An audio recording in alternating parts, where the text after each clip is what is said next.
Okay, so in my effort to start talking to the guys that are actually cutting down these trees, I've got Josh Weber here on the line. Josh and his wife run a company called Timber Woodcraft, which little company in Louisville that is sawing up logs. So it's very cool. So Josh had reached out to me and said, hey, I cut down some trees and mill them into things, and I also have a solar kiln. So my thought was, two birds with one stone. I want to talk to somebody with a solar kiln, and I want to talk to an urban logger. So Josh, welcome to the show. Thank you. I'm real excited to be here, guys. Let's do the origin story here. Tell us a little bit about Timber Woodcrafts and how you got started. Yeah, so I started working with wood as a boy. Before my teen years, my brother and I and my two stepbrothers were building my dad's house in Indiana. We bought about 18 acres of forest land. We cleared it, and I remember being on the roof helping him shingle, and I was 10 years old, helping him shingle, putting nails in the wrong spots and things like that. So that's kind of where Right. where this process started for me, working with wood and learning how to build and create. That was part of it. The other side of it was for my stepfather. My mom remarried when I was 10, and my stepfather did a lot of fine woodworking. So every other weekend was with my dad. We were doing construction, and I remember I was, cutting down trees, and that was a sassafras tree because you could smell it, and this is a walnut or a cherry tree, things like that. And then during the weeknights, I would help my stepfather, and we made anything from built-in bookcases, our coffee table. We refinished an old dining table, and we even did a little bit of Kentucky long rifle making, which was really sweet. So I kind of got both sides there. And that's really where the origin of, I guess you could say, my quote skills came from. My wife had a little bit of experience as well from her father. And really what she brought to the table as far as our business goes, she brought a fearlessness to the table. I was terrified to start our own business. It seemed daunting, and there's all these things you got to apply for and hoops you got to jump through and all this stuff. And her father really taught her to just go for it. And so she was a really big push behind that. But the origin story behind our business, that was kind of leading up to it, was there was a tree in our neighbor's backyard, which backed up to ours. It was a giant oak tree. And he wanted to cut down. Now, we live in Louisville, Kentucky. So the summers here are very warm and very humid. He wanted to cut down. I remember asking him, why are you going to cut this tree down? It was healthy. He said he didn't like the shade. And I thought, well, yeah, that's why in the winter they drop their leaves. So when you need the sun in the winter, it hits your house then. And so they cut it down, and I thought surely they'll take this, to some sawmill and save it. And they didn't. They cut it into about 18-inch rounds and just loaded it onto a flatbed truck and drove away. And I thought, Right? there's got to be... They gotta lift it, right? You got to cut it down to little rounds just to put it into the dump truck, and Yep. Yeah, your heart is breaking as you're watching this happen. Yeah, it's terrible. Yeah, and which we'll get to in a little bit. We work with tree trimmers here in Louisville, Kentucky. But what a lot of people don't realize is if you don't have a crane, you really can't handle these even medium-sized trees, let alone these large trees that grow in urban areas.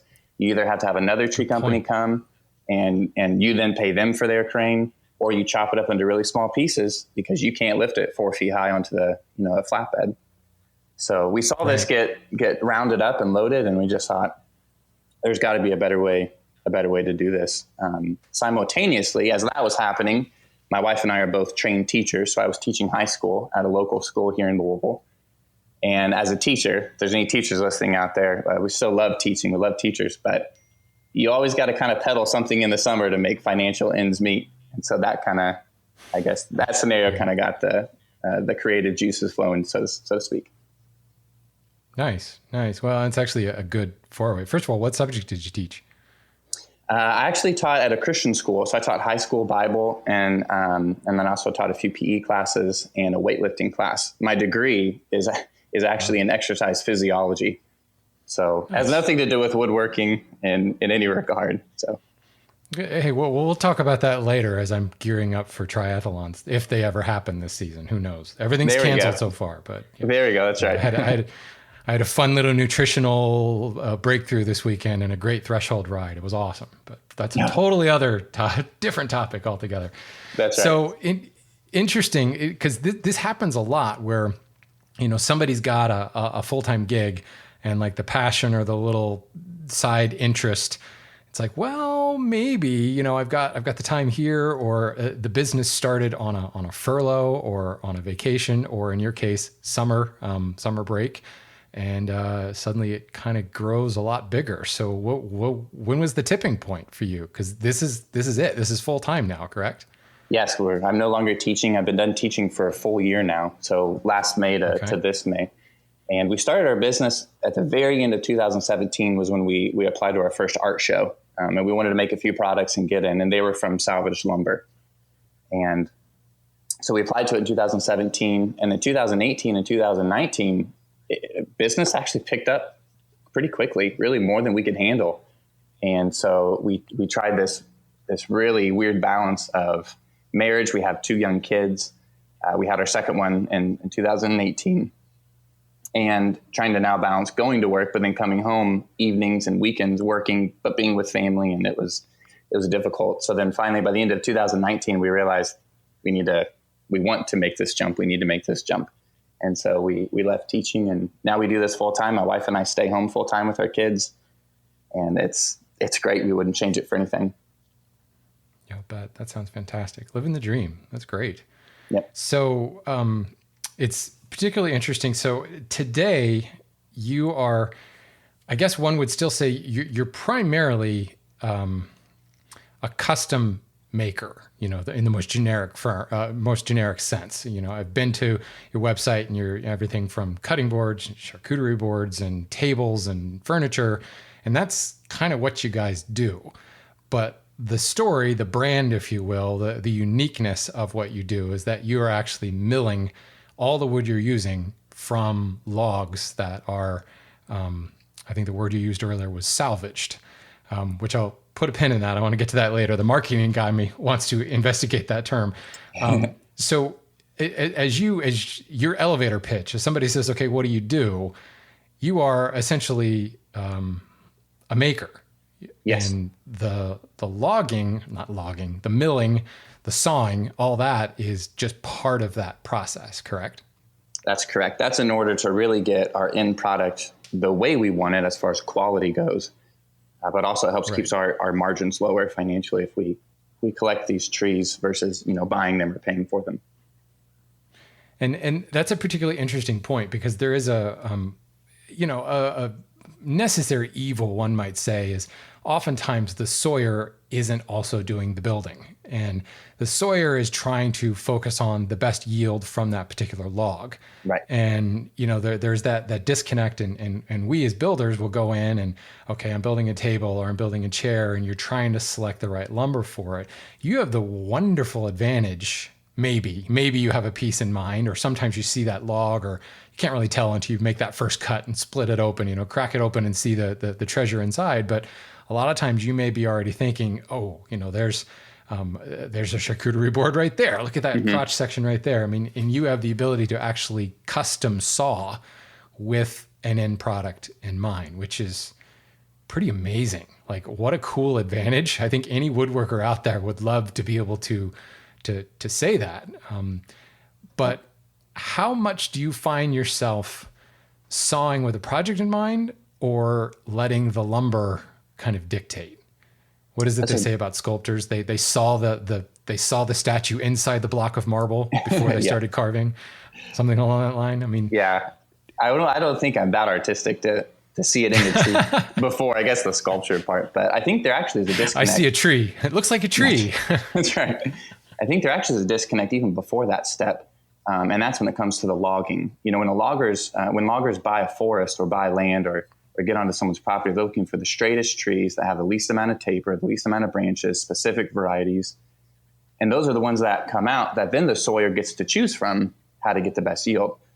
We go one step before the sawyer, even though we do our own milling. I get to go to a lot of these sites where the arborists cut down trees and sometimes even stockpile the trunks just because it's so expensive to dispose of them or so difficult. And we get to select the trees that maybe aren't the prettiest, or are a specific variety that we like or we want, or are of a certain size.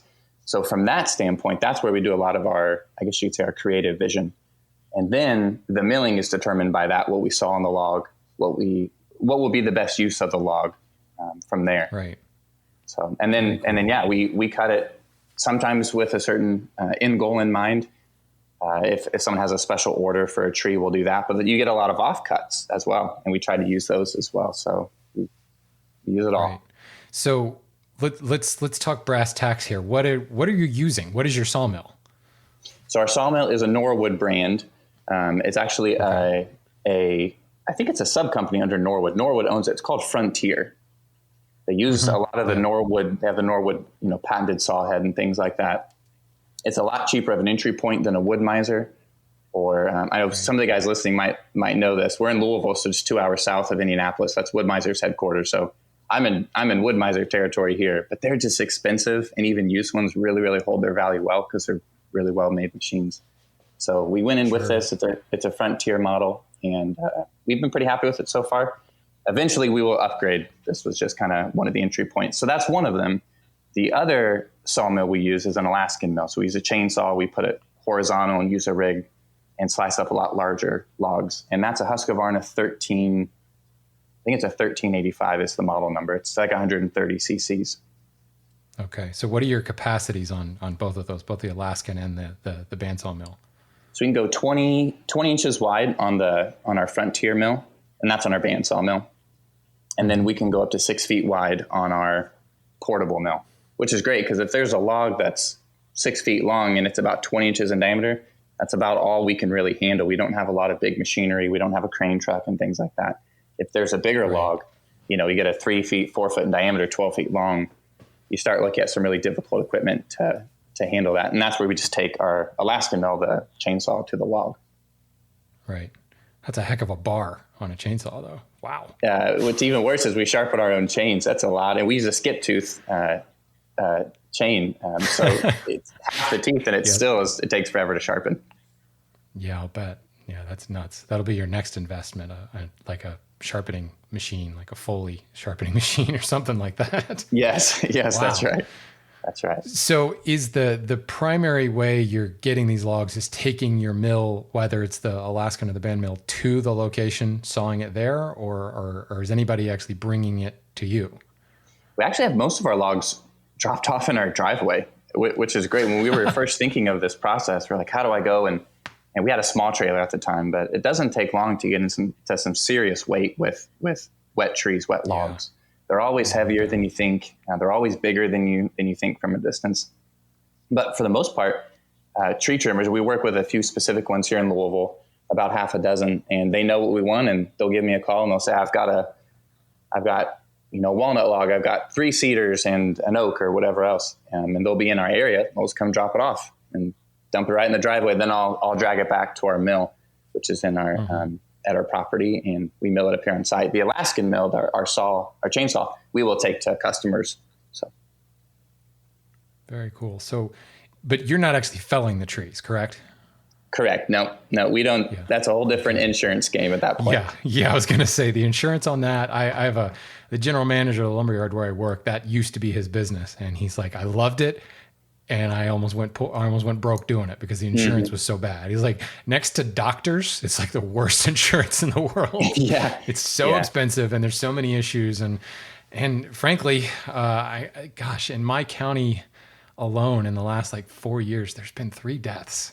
From like someone falling out of a tree or a tree falling on someone. Just horrible grisly things. But it happens. It's a dangerous business, and it definitely requires a certain set of skills and a whole lot of insurance. Yeah. And as you said earlier, usually a crane. And this is the thing that I didn't really think about.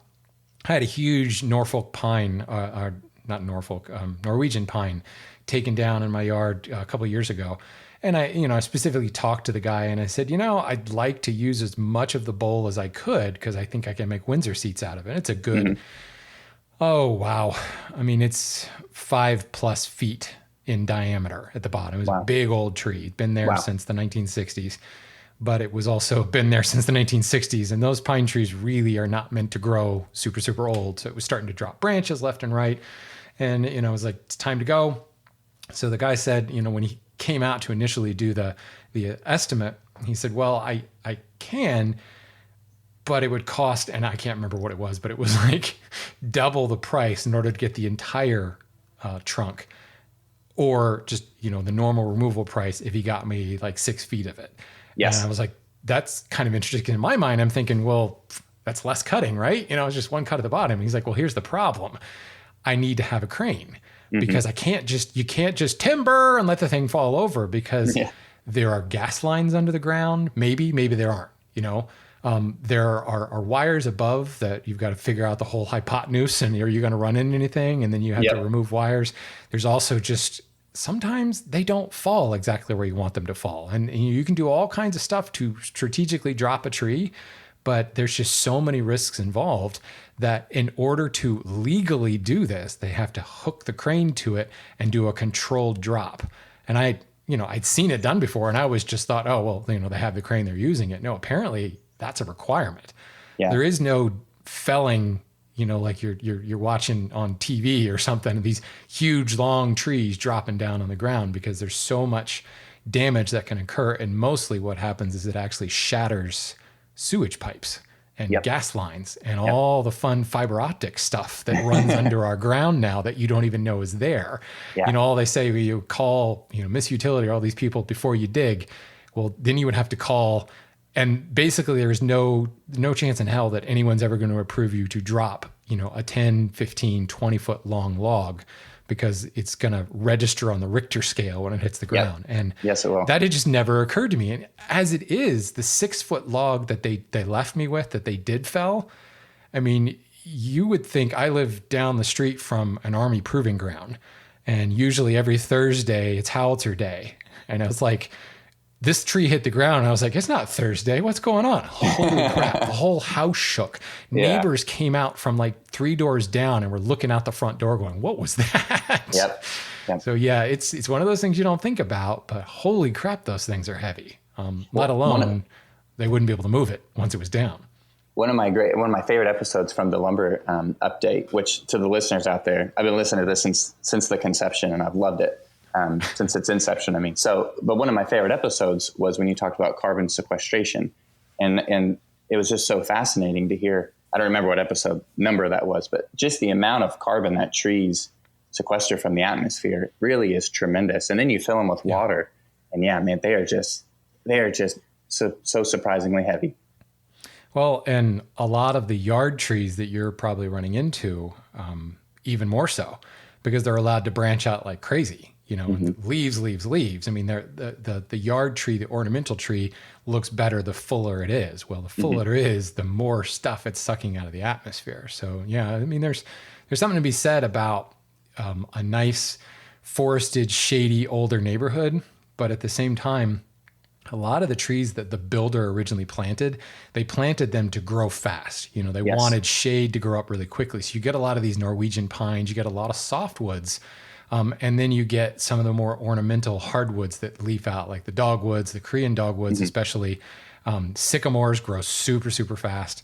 But once they get like 40 years old, less than that from a lot of the softwoods, they really stop doing what they do best. The sequestration really slows down, and then they start to become more of a hazard, because the tree itself, if it grows that old, it's usually in a forest. And the natural competition for light and nutrients is kind of keeping them in check. And as they grow taller, the whole forest canopy kind of grows taller, but they pretty much stop at a certain level just because of that competition thing. These trees on their own will oftentimes outcompete, and many times like to the detriment of the trees around them. I have a sycamore in my backyard that has been here. My house was built in 1966. And that tree was there when the house was built, because my next door neighbors bought in 1966 when the house was new, and they bought the house just because of the shade of the sycamore. So it was fully grown in 1966, and this sucker is enormous. And I love it to death, but it's got a strain of anthrax, and it's supposedly okay. The arborists say it's okay, but it leaves out really, really late, and it drops its leaves really, really late. We're talking like 2 months on both sides of things. And one of these days, I know I'm going to have to take it down, because it's just way past its lifespan. Yeah. So you hear about, oh, it's a shame they cut down this tree, it could live for 100 more years. That's not really the case.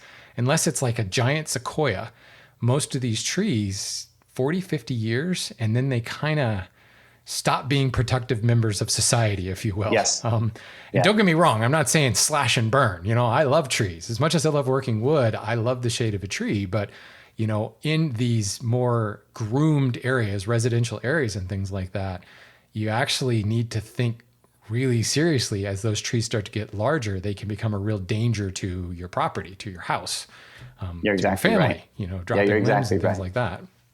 Yeah. So, Yeah. A lot of people how we ask got off us on that tangent, but a lot of people ask us, isn't it a shame, they cut down so many trees, which, well, yes, it is. That's our initial thought. When we started this, we realized we did a little bit of research, and we partnered with a company here in Louisville, a nonprofit that is working to rebuild the urban canopy, which is, we're grateful to them. We handed out, I think, about 400 saplings through them, and they're called Trees Over Louisville. What we found out was the city of Louisville, within city limits, cuts down about 54,000 trees per year. And they realized this in 2014 and realized we're going to be in a lot of trouble. Now, some of that is to the ash borer beetle. They estimate about 25% of that is from the ash borer beetle, which is a large percentage, but still a lot of trees that are being cut down. And they realized, Louisville realized this and put forth a big initiative and planted 5,000 trees in 2015. And everyone applauded it, and it was great. And an additional 55,000 trees were cut down in 2015. So we had a 100,000 tree deficit if it weren't for the squirrels and, the birds planting these trees. And so we realized that, and we're for saving trees, agreed. But there is a time when a tree should be harvested. Again, unless it's a sequoia tree, it shouldn't just be left to grow for 1,000 years, because it won't. It'll die, Right. It'll fall over, it's dangerous. And then a lot of times it'll become diseased or things like that. And then the wood inside, you risk not being able to use it really for anything. And at that point, that really feels like mulched at that point. Right. And that really feels like some of the biggest wastes of these trees is, like these ash trees, they're standing dead for 2-3 years. They start to break, start to fall over. Well, they're so rotted, you can't even use them for lumber now. At least they should have been harvested when we knew they were at that point. So we would agree. Right. Yeah. It's an interesting take on things that people need to be aware that, although those numbers are a little staggering, 100,000 tree deficit in Louisville. Do you have any understanding of why they're cutting all those trees down? I mean, what's the reason? Is it growth? Is it development, or are they just getting old and falling over? That seems like a lot of trees. I know that's what we thought. That number has stayed pretty well at that the last 5 years since then. It hasn't really, I think it's dropped into the 40,000s per year. But the other thing is Louisville's not that big of a city. I think we're right around a million people, so to speak. So I was going to say, it's been a few years since I've been there, but I don't think of it as an urban sprawl type, I don't think of Kentucky that way at all, for that matter. So yeah, it's not like, it's all this new development and everything going on. So what I guess my point is it sounds like that may be pretty typical, not just for Louisville, but for a lot of cities, in that similar kind of demographic. This is just part of, keeping your city clean and running well, I guess. All these trees have to cut down. Wow. Yep. I think part of it came to, you mentioned this before, a lot of urban trees that are planted, they grow really quickly. They have a lot more access to nutrients in the sense that there's not as much competition. They get a ton of sun. They even can get a little bit more heat. So here in the Midwest, or maybe a little bit north, you can get some varieties that don't typically grow in the forest that can. But we get two or three different types of magnolia that we can grow in Louisville that are native to the Appalachian area, but they don't normally grow this far north, which is kind of neat. That's just because there's a little more heat in the urban area. So there's some benefits there, but Louisville really had an expansion into the urban district, in the 60s, and everyone was planting silver maples and pin oaks. And so now we have all these pin oaks and silver maples that are 4 feet in diameter. And the new homeowners say, wow, this tree must be 200 years old. And they'll send me a picture of it. And I'll say, when was your house built? And I'll say, 1965. And I'll say, that's exactly how old the tree is. That's how old it is. Yeah. It's grown that quickly. And at that point, you're right. These trees, they kind of become unstable and they need to be cut down. They're diseased. They're falling down. So that definitely contributes to the amount of trees that are coming down. Is just, well, and especially those very hardy maples and oaks that get replanted, because they will win in the battle for competition. That's right. Your poor magnolias and sassafrasses and catalpas and things like that don't stand a chance against an oak or a maple, for that matter. In fact, I think the band Rush wrote a song about that. play that later. So that brings me to kind of my next question. Thank you for segueing that. What are some of the species that you are sawing up and getting exposure to?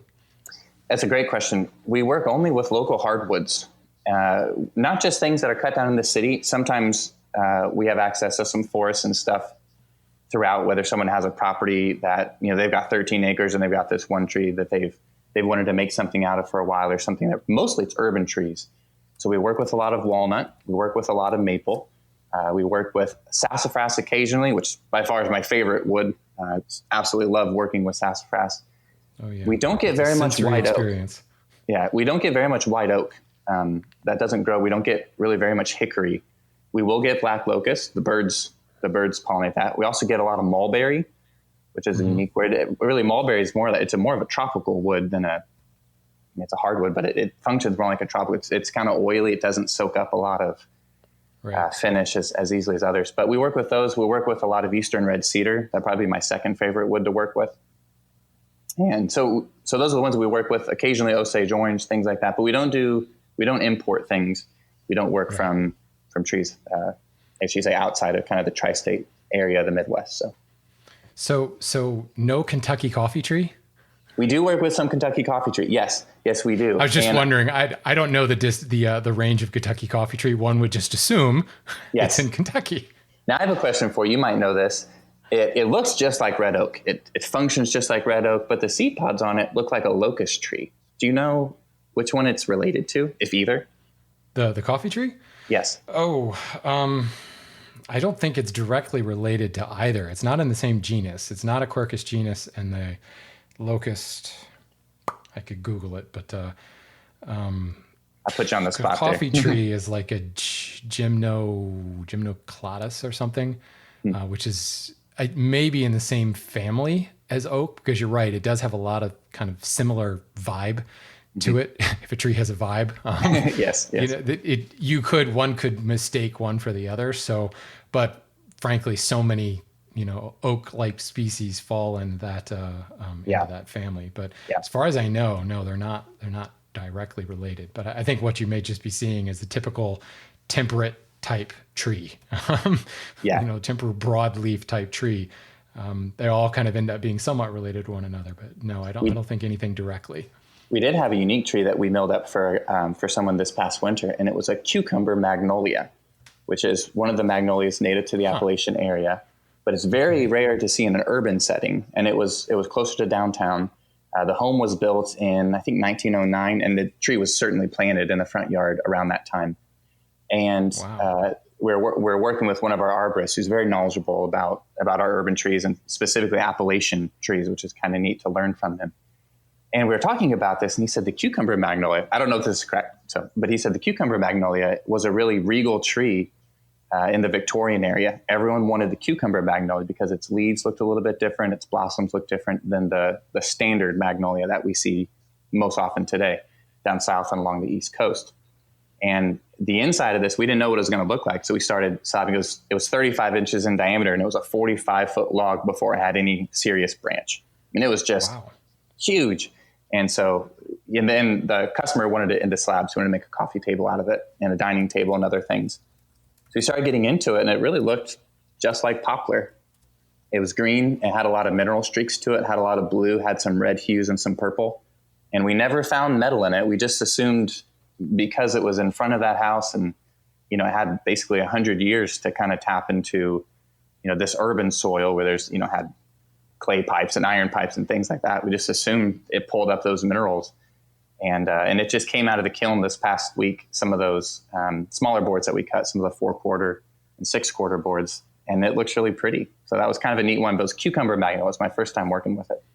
Interesting. Yeah, I just Googled it. You're right. It's very poplar looking. Yep. Even, from the wood perspective, certainly not, from a bark and fruit perspective. But yeah, it's very magnolia-esque on the outside. I've never heard of such a thing. Yeah, and that's what I was expecting on the inside, a high sapwood content, very white. And then we cut into it. It's like, this is green, and it's got blue streaks all over the place. And it was kind of neat. Largest forest tree of the eastern United States. Good to know. So I've got a magnolia in my backyard that I actually don't know exactly what kind of magnolia is. And now it occurs to me I need to dig into that and look a little further. because it's definitely not a cucumber magnolia. I can tell you that much. Yeah. Very cool. Yeah. So you brought up another point, and one of the other points that I wanted to bring you on the show is you are operating a solar kiln, and I've certainly talked about that in the past. So let's talk a little bit about your process. First and foremost, good on you for just reaching out to the arborists and the tree removal companies. Also very cool just to have an arborist, a knowledgeable scientist, if you will, kind of in your back pocket to help you with identification and help you Yes. with, some of that type of stuff. From a marketing perspective, what a great story to be able to tell. We handpicked this tree and the arborist told us this. I mean, they talk about this with reclaimed lumber. You can sell a coffee table for $100, or you can sell a reclaimed coffee table for $1,000 because you tell the story of the barn that it used to live in over on this prairie somewhere. And that story in and of itself is enough to, raise the price by 10 times.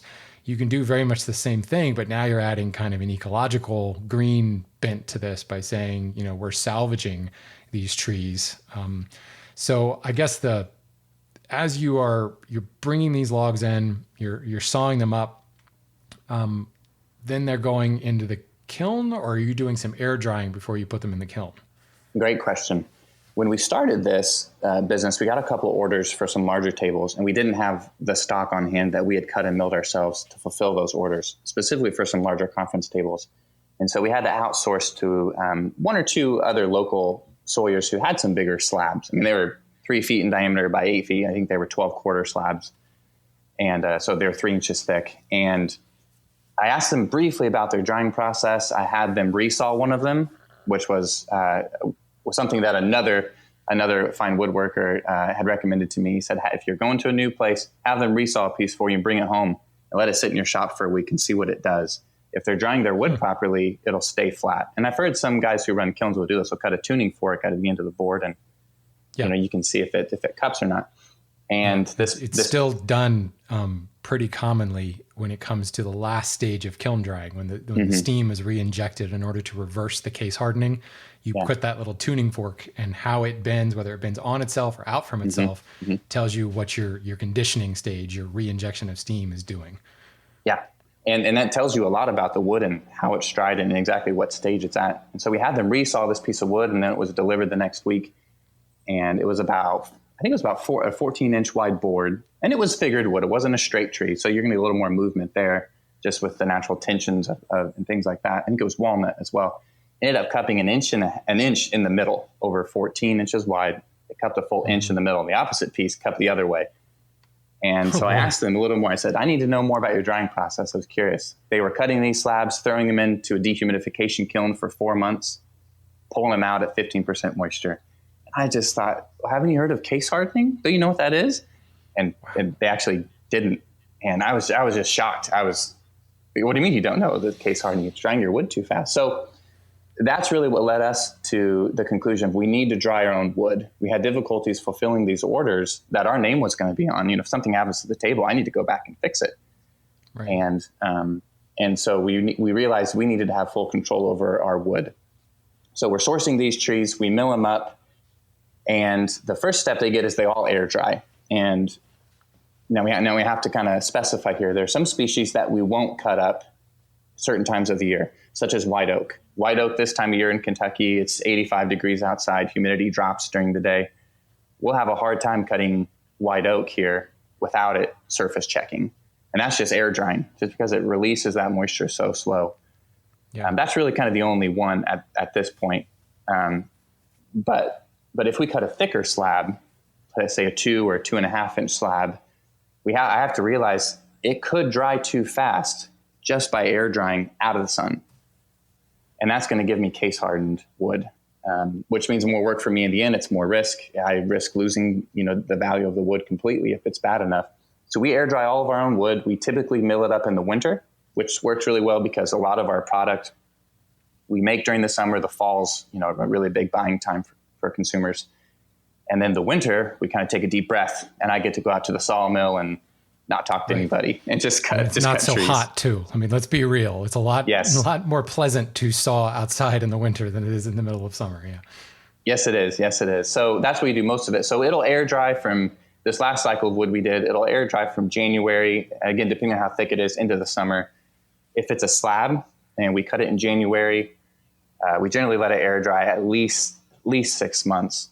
And most guys actually would say that that's too quick. And I would agree with them if the tree was grown in a forest and those growth rings are a lot tighter. Right. Maybe if the tree was harvested when, it had a high sap content, things like that. But a lot of these urban trees kind of function different. We're finding that they do function different because they grow different. And that could allow them to... It's a key distinction, because as they branch, what is a branch? It's ingrain. Where does moisture get lost? Through the ingrain. Any place you've got a crotch section, any figure that you have, it's like little steam valves, if you will, and moisture is dumping out of those. And this is something that in my world, in the commercial sector, we just don't get, because all we want is FAS, really. It's clear, it's long, and that's a board, and what most people think of in terms of board. But the stuff you're dealing with, totally different species. That's exactly right. Yeah. I don't know if we've cut any FAS wood. At least that would qualify. Some walnut here or there, but most of the trees we get wouldn't really meet that standard. Right. So if it's a thicker slab, we let it air dry for a while. We let it air dry down until it reaches equilibrium with atmospheric humidity. So about 13% here in Louisville.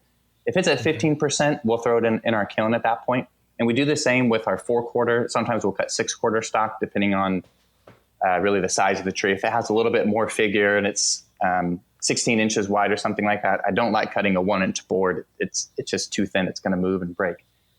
So we'll cut 12, 6, 8, and even 4/4 wood, all different sizes. And the thicker it is, the longer it will air dry. Now our 4/4 material, it's 1 inch thick. We cut a lot of that, and we end up making charcuterie boards or cutting boards out of it. And we make a lot of cutting boards, which is actually, put a little pitch in here, which was what the last episode of Wood Talk was that I got to listen to. You guys were talking about making cutting boards. So it was great. You're one of those people, those brave people. But that's if you are milling the lumber, I mean, just like Matt Cremona was saying, because you're milling your own lumber, you end up with so much of these weird pieces. And, in your case with charcuterie boards, I don't know what it is about charcuterie boards. Somewhere, decades ago, somebody said a charcuterie board must have a live edge.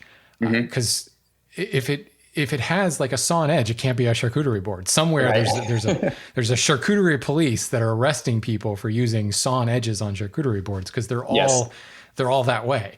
But that in and of itself is not only a great use of, what would normally be waste or an offcut, but you're also kind of cutting into smaller pieces. So it doesn't really matter what the board does. I always say the fastest way to flatten a board is with a saw. You can get rid of that cup in the middle just by ripping it down the middle. And now suddenly there's a lot less cup. So you can, I guess, get away with a lot more because you're cutting them up into smaller pieces, which is great. Every part of the buffalo is being used here. That's awesome. We try to, yeah. So our 4/4 stock, we'll let air dry, really, unless it's white oak specific. We don't get a lot of white oak, but we'll let that air dry for about 2 to 4 months. Again, until it reaches about 13%, then we'll throw it in our kiln as well. So. Okay. So you are operating a solar kiln at this point. Yes. How'd you get started in that? I know like nothing about solar kilns other than I think they're cool. They are cool. There's a guy up in Indiana who's about an hour away from me who sells furniture grade local hardwood. And that's all he does. He doesn't sell oak to the bourbon industry for a cooper to make a barrel out of or anything like that. He does a lot of smaller scale specialty cuts. He only does quarter sawn sycamore, for example, all this different stuff. And he is the best guy to buy lumber from because he dries his own. He dries it in a solar kiln. He's the worst guy to sell logs to because he'll look at your perfectly straight log and tell you why it's not worth as much as you thought it was. And I've been there a time or two. And I learned how to dry wood from him. He's kind of been my mentor when it comes to reading a log and things like that and drying. And he dries his with a solar kiln. And so 3 years ago, when we were realizing we needed to dry our own wood, I just started asking questions about it. And that was kind of the only experience I had. We knew we didn't want to put the money into to add a furnace to another building to keep it hot or things like that. And I had a bad experience with just a dehumidification kiln, which I don't think those are bad. We use a dehumidifier in our kiln every now and then, but you really need heat. You really need heat finicky to bring that water out. Yes. Yeah, yes. they're particularly finicky, and they can be actually quite expensive just to maintain. That's why, like, that other place you were talking about said they throw it in the dehumidification kiln for 4 months. It's like, man, they're either running that really, really low, or their electric bill is ridiculous. Yeah. So yes, we have it's a 30-foot by 8-foot, and it's about 6 feet tall solar kiln, which is a pretty good size. And we've modified our designs. I think a lot of different states have published some research on this. I know, I believe West Virginia has, Kentucky has, different state universities that have, the forestry program. And so there's a couple different designs, but basically you collect the solar heat, and you got to keep the sunlight off the wood. And then you circulate that through the wood. And the key here is when temperature raises, relative humidity decreases, because that air can hold more water. And as humidity decreases, that will pull the moisture off of that board. But you really need another, and that's where a dehumidification kiln will work the same. But you really also need heat for two things. As you said, it kind of cures those cells of the wood and makes it more stable and more resistant to accepting moisture later on. But you also need that heat that really helps pull that moisture out of the board, especially if it's a 12-quarter board. You can't just let that sit in a dehumidification kiln and expect to get the moisture out of the middle. So, right.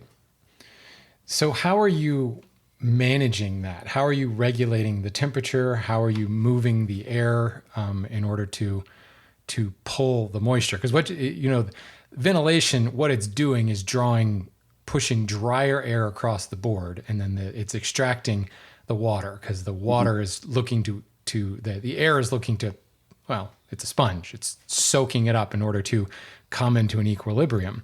So how are you circulating the air? Just got a fan in there, moving the air around? I mean, how are you, I guess, compartmentalizing the already saturated air from the drier, warm air? Yeah. So one of the big things we realized early on is if you put wet wood in a kiln, well, first you're going to risk case hardening it. But second, you can get it as hot as you want. You're still going to have an 80% humidity level in there. And you can't dry your wood. You're just welcoming all the bugs and fungus and mold, onto your precious wood at that point. And that's really where the key is to air dry it well prior to that. Spalted wood. That's right. Yeah, moldy wood. Yeah. So if we air dry our wood well before putting into the kiln, it's entering less than 18% moisture for sure. Ideally down to that 13 to 15% range. Really, we're just trying to bring it down an additional 5, maybe 7% moisture. There's really not a whole lot of volume of water we're extracting, even from all the wood that we'll load our entire kiln up with. So that's really the key, is the solar kiln really is not meant to be, green to dry, in other words. Well, now it could, and we've done this before, it could if it sucks in new air from outside, heats it, runs it over the boards, and then spits it out of the kiln. You could do that. Right. But if you do that, you won't get your hot temperatures that you need to really effectively dry your wood. You'll maybe get about 15 to 20 degrees warmer than the ambient temperature, which is enough to dry wood. It'll bring it down to lower than a 13% moisture content once it's dried, but it's going to be a lot slower. So ours is a closed system. And yes, if you have a closed system, you can't put wet wood in there because it won't dry it. Okay. No, that's a key point. So in really, an open system is working very much the same as a dehumidification kiln. It's just your heat source now is solar.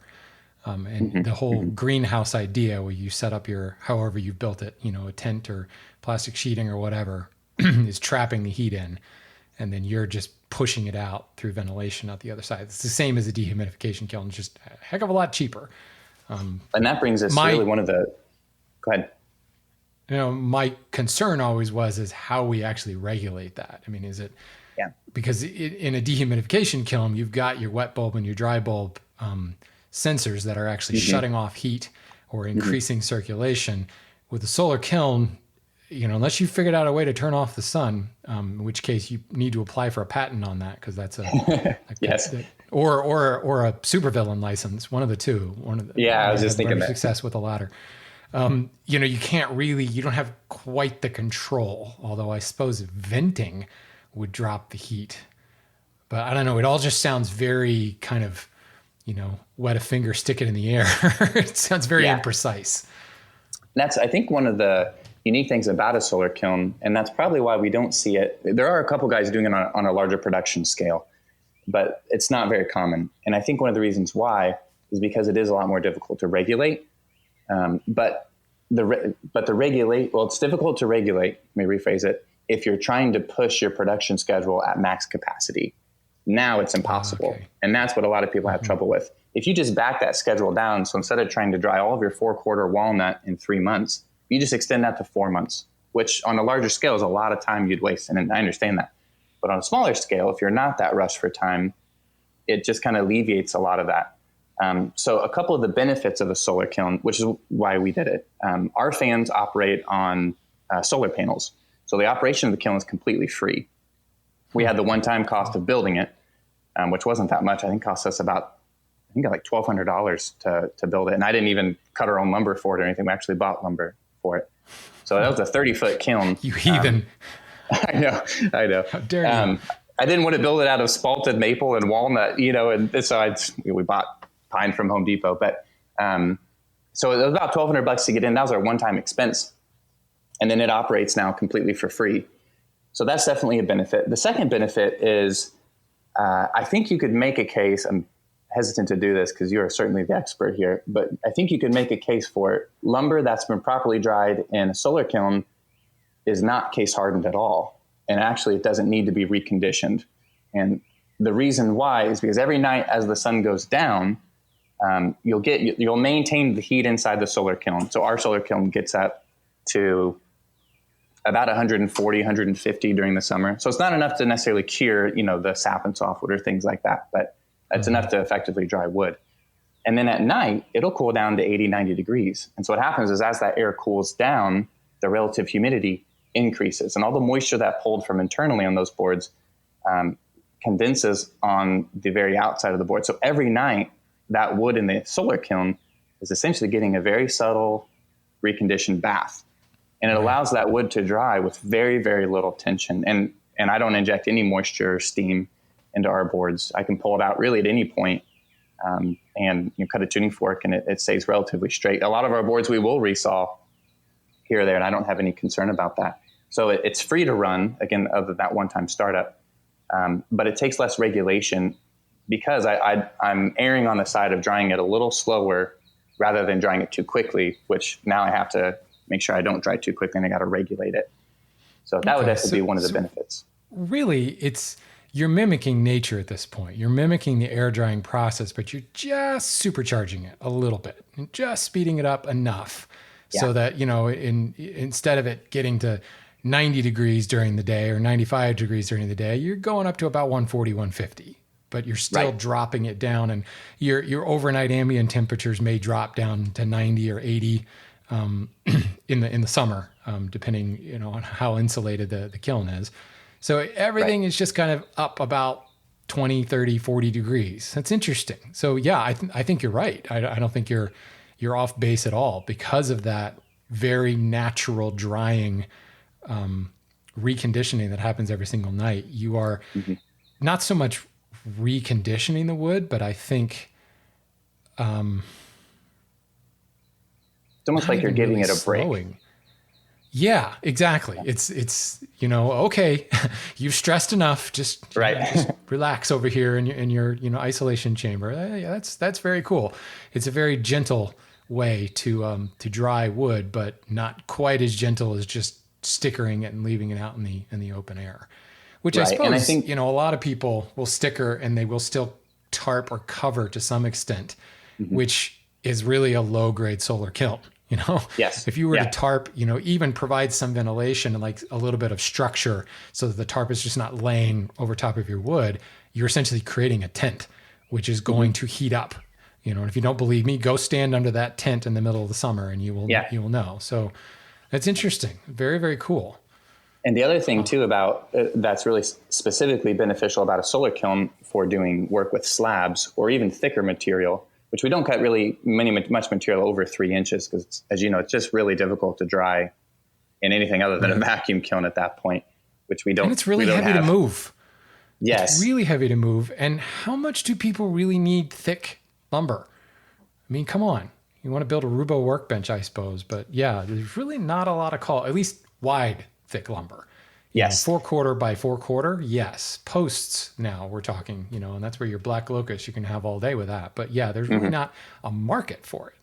Yeah. And for these really thick slabs, or maybe posts, but again, we don't do much, but for these thicker slabs, it's really best if they get a break during that drying process because they're so thick. Otherwise, you're just going to have a ton of surface checking. You're going to risk case hardening it. You're going to get more splits and warps.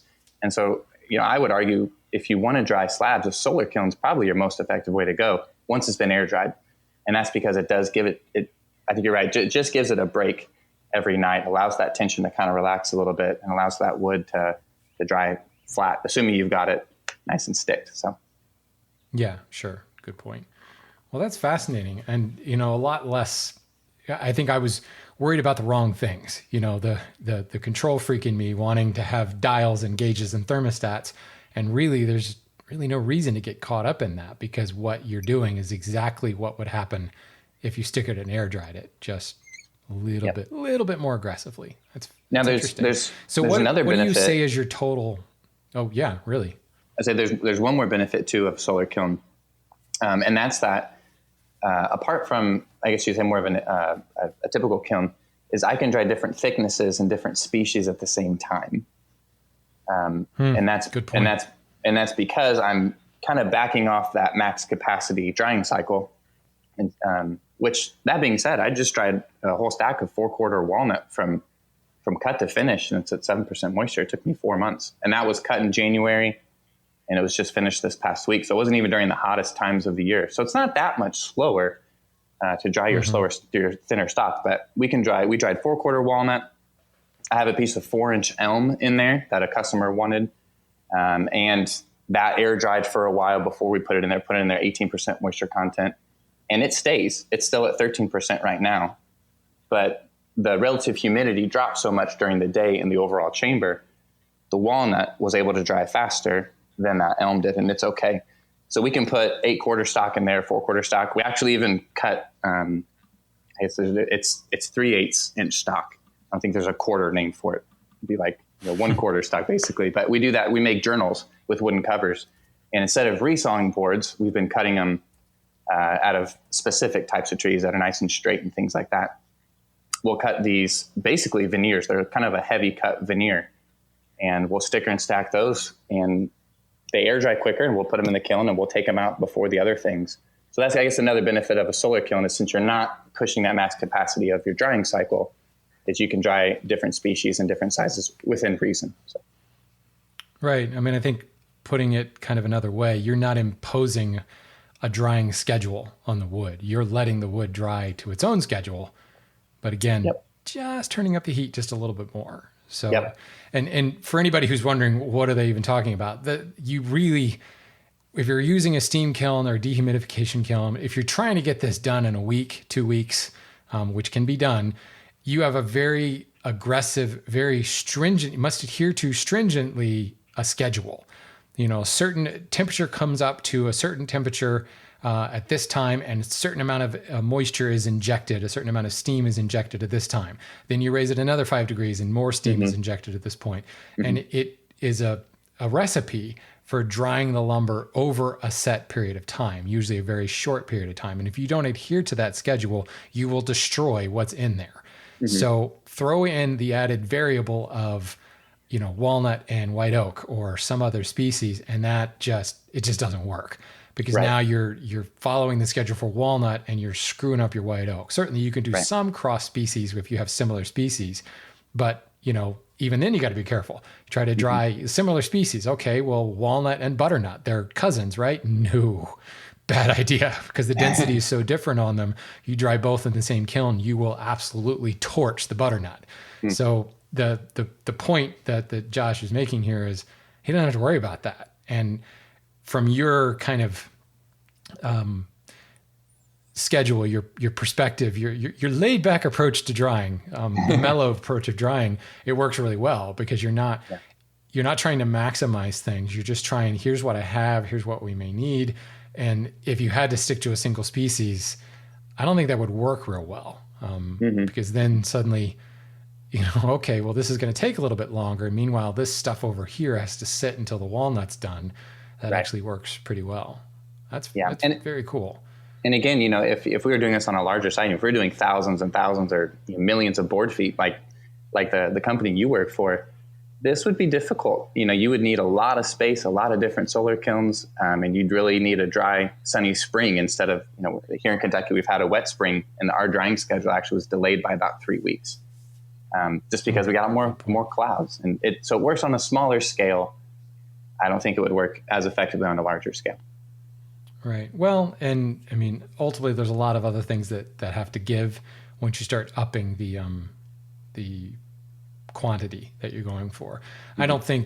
I just don't think it would work. I think a lot of other things would fall apart before you started to worry about the kilns. I mean, just the fact that what you produce is unique. And granted, one FAS board to another FAS board is technically unique, but not really. I mean, when you look at like one board of yours to one board of another board of yours, they are truly unique because they are, whether it's a slab from a tree or a small offcut from a branch or something like that, the quote imperfections that don't make it FAS make it a truly unique board. Well, with a unique product like that also comes more of a niched market. Yes. So you could get suddenly, add 7 more solar kilns and you've got this capacity. I think you'd have trouble moving it because the market is just not there to support that. And I've been talking about this for a while about the dying off of the slab market. Mm-hmm. It's not so much the dying off, it's just become oversaturated. I think the market demand is the same. It's just too many people tried to jump in on it, and too many people who have these high production operations who can say, we're going to slab the crap out of that, let's get into this market. And suddenly there's an injection of, 100,000 board feet of slabs from one entity. And the market's like, yeah, that's cool, but I just need one, Yes, that's exactly right. Demand hasn't changed too much. Plus, I think the fact that you are your biggest customer, if in some points maybe your only customer, and I think the responsible thing to do is to dry what you need rather than, have all this stuff just lying around and stickered. Yep. So I guess that brings me to kind of my next point. What is the future of Timber Woodcraft? Do you see yourself selling lumber on a more regular basis?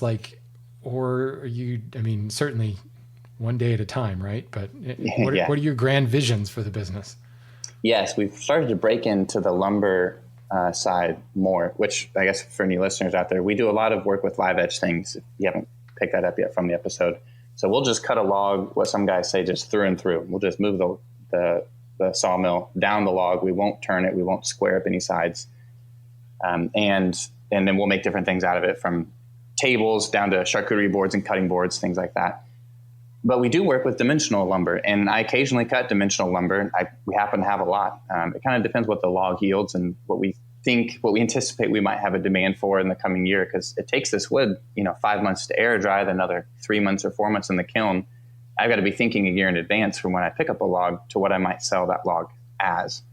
And we do every step of that process. We finish it as well. And we enjoy it, but we are moving more into the dimensional lumber. And I think because you're right, the live edge trend, it might hang around a little bit longer than people anticipate. I think it already has, hung around longer than people thought right. in some regard, but it won't be here forever. But dimensional lumber, that's a pretty safe thing to invest in. That will be here forever, even with a lot of well-managed forests. I think you're okay. I think it's got staying power. Yes. The company you work for is a point in case, so. Yeah, a couple millennia of history and sawn lumber. I think you're all right. Right. So we're definitely moving more into an Egyptian what they think. Yeah, definitely. So we are moving more in that direction. Even a compromise in, one live edge, a slab with 2 live edges is one thing, but, even kind of taking the customer, if you will, one step closer to the finished product, and even selling a single live edge board that has a straight edge on the back, could have a whole market in and of itself. Suddenly you have a DIY shelf, and all that person's got to do is put shelf brackets on it, and they've got that cool live edge look to it or whatever. Or countertops oftentimes are book matched. I see a lot of kitchen countertops that they want they've got to have a sawn edge to go up against the backsplash or something like that. Yeah. There could be a whole other market of products there.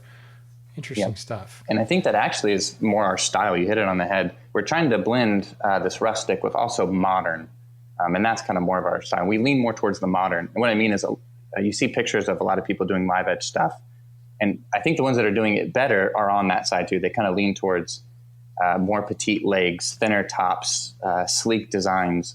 Whereas for a while there, the live edge thing got into like you throw a few 6x6s under it, you put epoxy over all of it, and you can't even see the wood anymore, and you carve a bear in it. Right. And it's just at that point, in my opinion, hideous. And so we lean more towards, we think there's a little bit more of a lasting future in, okay, let's blend this raw natural material, has a lot of character, maybe a live edge or not, like you said.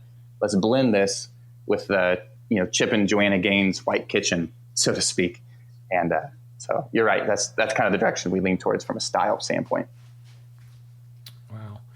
Well, this is really exciting. I think you're kind of exactly the type of person I wanted to talk to, rather than somebody who's running this huge facility and cranking out a bunch of lumber, or somebody that's actually creating the lumber that they need to build things. As I said at the outset, what a cool advantage that you actually get to saw your logs for something you want to build, or be inspired by the logs and then take it that next step. I know just day in and day out, I'll oftentimes run across a board of the lumberyard and it's like, man, I would love to build something out of that, and you don't really get that opportunity because that board is destined to go to somebody else somewhere else. So it's pretty cool. And I like to think that really one of the futures of the lumber industry is going to trend back towards your style of business. There's always going to be the big guys. There's always going to be a huge demand. Let's not even talk about softwoods. There will always be a huge demand for lumber yards that can be seen from space, producing studs and 2x, construction lumber. That will always be there.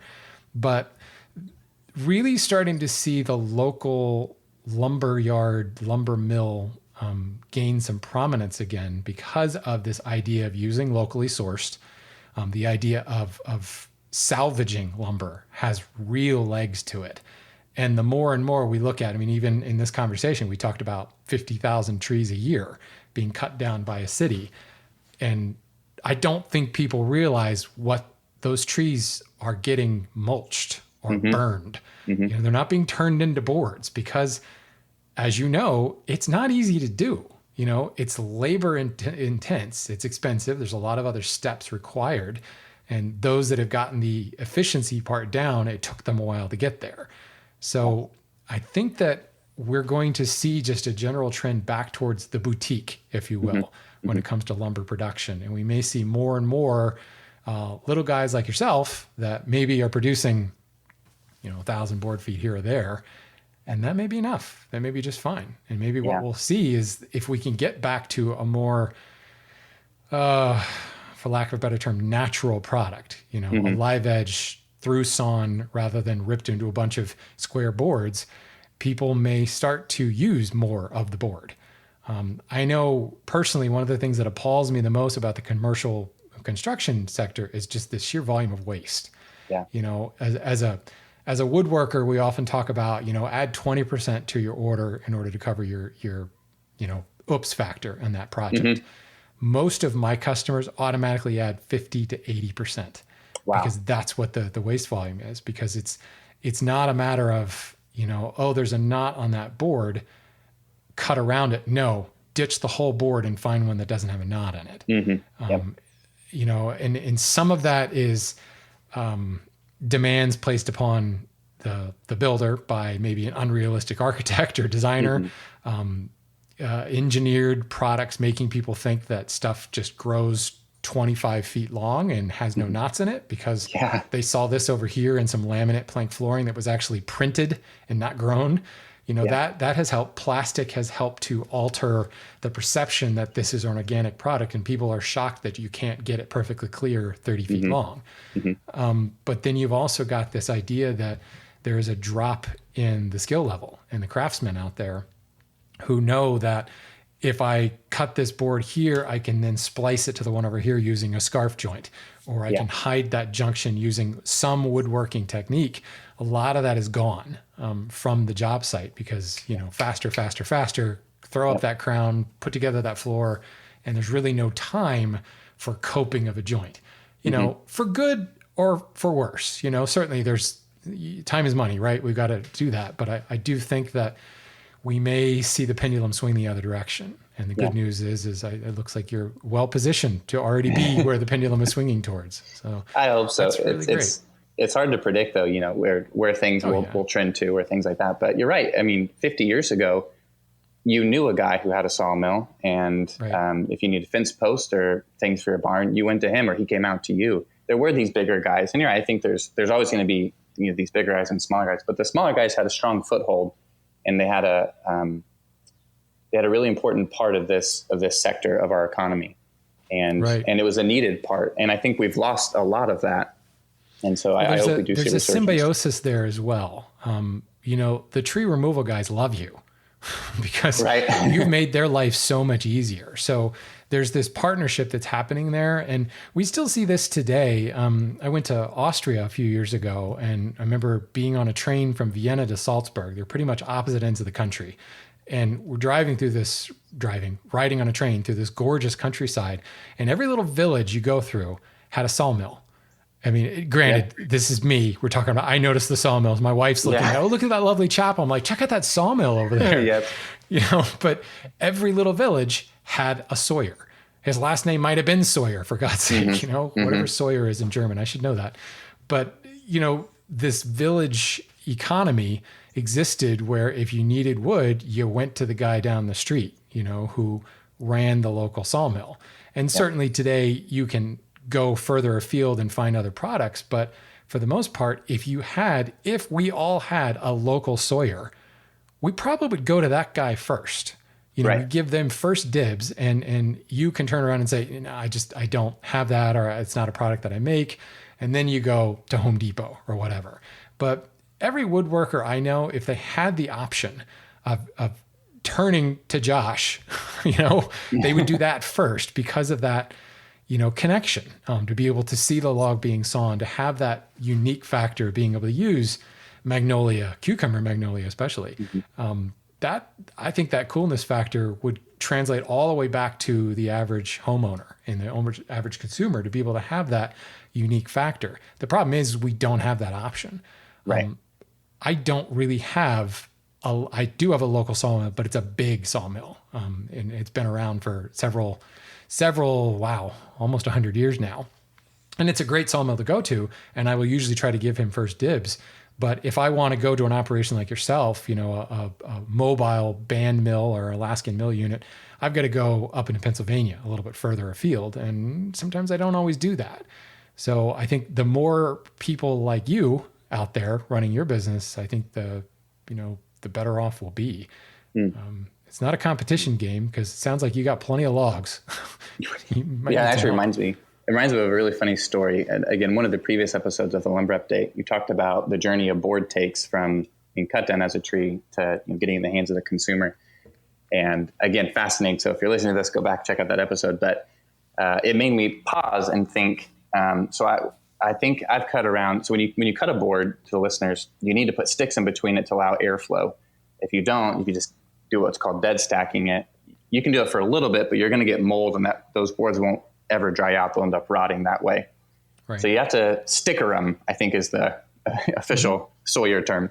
And I've got a bunch of figured wood, and I have a bunch of walnut and figured maple, and I don't want to cut sticks out of walnut, although I have before, I have to confess.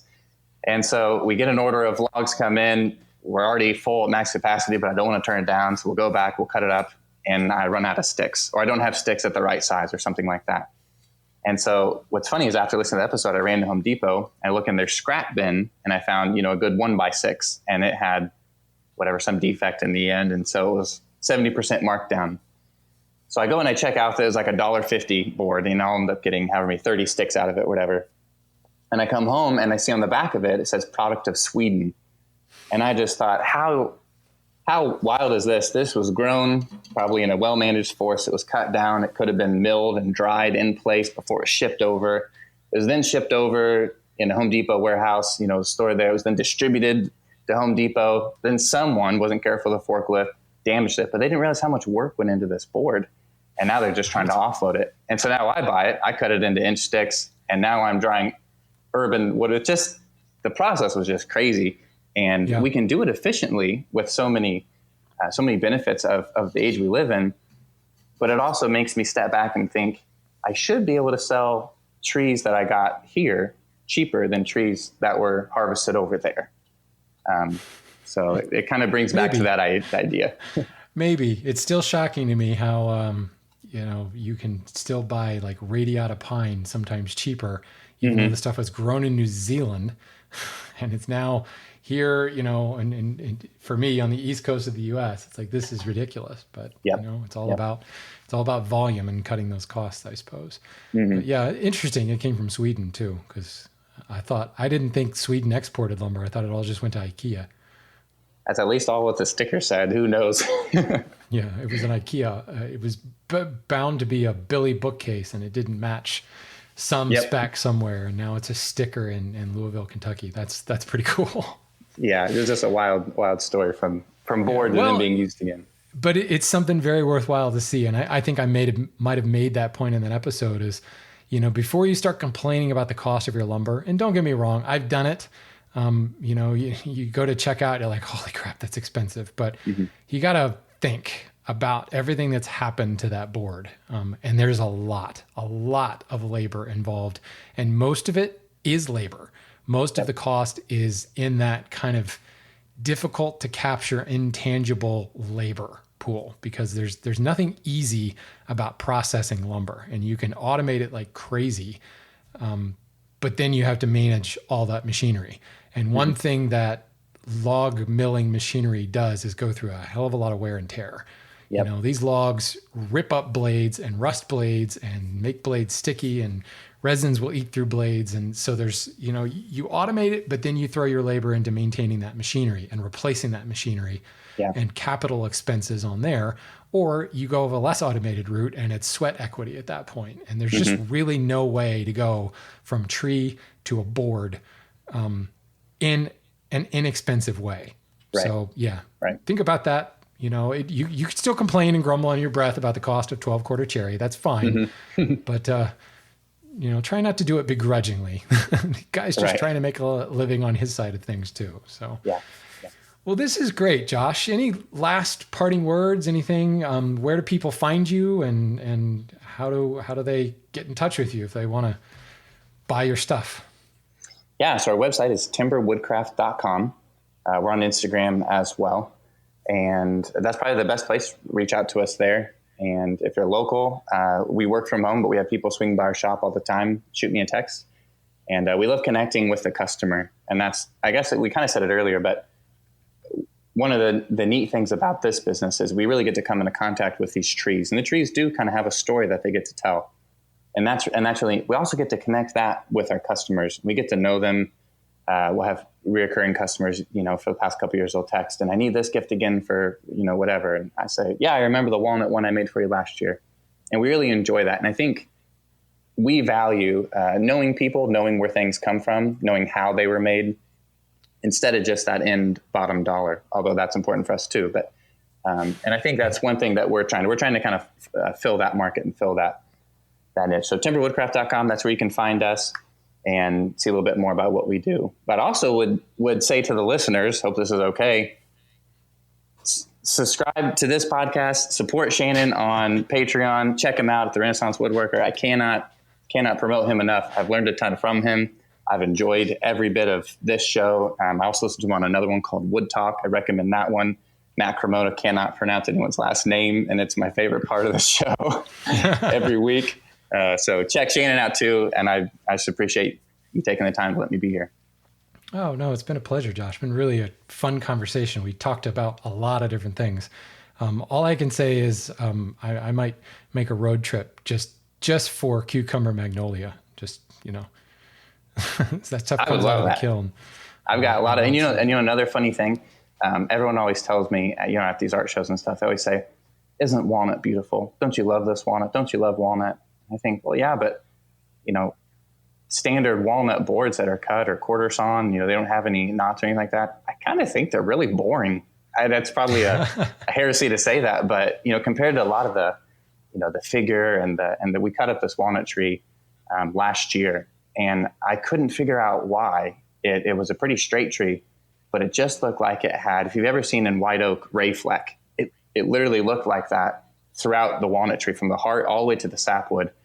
And you didn't notice it until it was sanded at 220 and finished. And then it just jumped out. And I've never seen a walnut tree like that. And now I look at plain walnut and I think, that's kind of boring. You should get So if you want to come by, Shannon, like we'll give you some. Wing figure.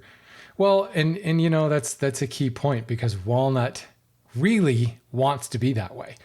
Walnut is a gnarly tree that branches and grows and goes all kinds of stuff. It's not really meant to be a straight grain wood, which, by the way, is why walnut is quite expensive, because in order to get it that way, the trees have to be specifically grown and they have to be specifically sawn, and the waste factor is through the roof to get to them. And then there's that whole steaming thing, which I know most of us cringe when we think of steamed walnut, but the general populace wants a wider board. So they're trying to blur that line between the sapwood and the heartwood, and that's what the steaming does. So there's so much that's done to walnut to make it boring. And you're right, it's kind of sad, because walnut in its natural state is not at all boring, and there's some crazy stuff that goes on with it. So here again, another reason to patronize your local sawyer. And Josh, you're making stuff, you're making your wood primarily for the projects you need at this point, but I guarantee you after this episode, maybe some people come knock on your door wanting to buy lumber. Hopefully. we would love that. That'd be great. Well, thank you so much for your time, sir. And I appreciate the kind words. I do enjoy this podcast and the Wood Talk thing and Renaissance Woodworker. So I appreciate that unsolicited, I may add, plugging of my own shows. So yes, correct. That's awesome. Correct. And continued success and good luck with Timber Woodcraft. Thank you. It was great being here.